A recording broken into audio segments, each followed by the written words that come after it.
வணக்கம் நண்பர்களே. வாழ்க்கையில் ஒவ்வொருவருக்கும் பயம் என்பது ஒரு நிலை.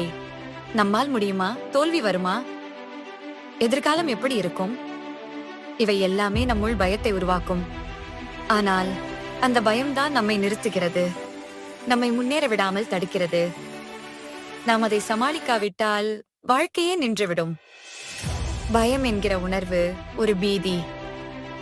ஆனால் அதே நேரத்தில் அதில் உண்மை இருக்கிறதா என்ற கேள்வி முக்கியம்.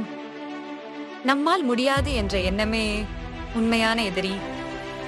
பயம் எங்கிருந்து வருகிறது?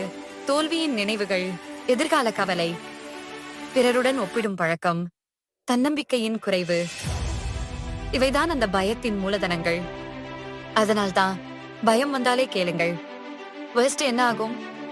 அதில் பதிலே இல்லாத அளவுக்கு சிறியதுதான் நம்முடைய பயம். பயத்தை சந்திக்க ஒரு வழி. சிறிய முயற்சிகளை ஆரம்பியுங்கள். பெரிய பயம் கூட சிறு முன்னேற்றங்களை பார்த்தால் விரைந்து விலகும். தன்னம்பிக்கையை வளர்த்துக் கொள்ளுங்கள். நீங்கள் ஏற்கனவே கடந்த கஷ்டங்களை நினைவில் கொள்ளுங்கள். அவை உங்களால் இன்று மீண்டும் வெற்றி பெற முடியும் என்பதை சொல்கின்றன. ஒரு சிறுவன் ஒரு பெருக்காய் ஓடும் ஓடையை கடக்க பயப்படுகிறான். அவன் கண்ணில் அது ஒரு ஆழமான நதி. ஆனால் ஒரு முதியவர் சொல்கிறார், நீ பாய்ந்தால் பயமாக இருக்கும், ஆனால் நடந்து பார்த்தால் இது வெறும் சிறிய ஓடைதான். அந்த சிறுவன் நடந்தான். பயமில்லாமல் கடந்து விட்டான். அது வாழ்க்கை. பெரிதாக தெரியும், ஆனால் நேரில் சந்திக்க ஆரம்பித்தால் சாதாரணமாக மாறும்.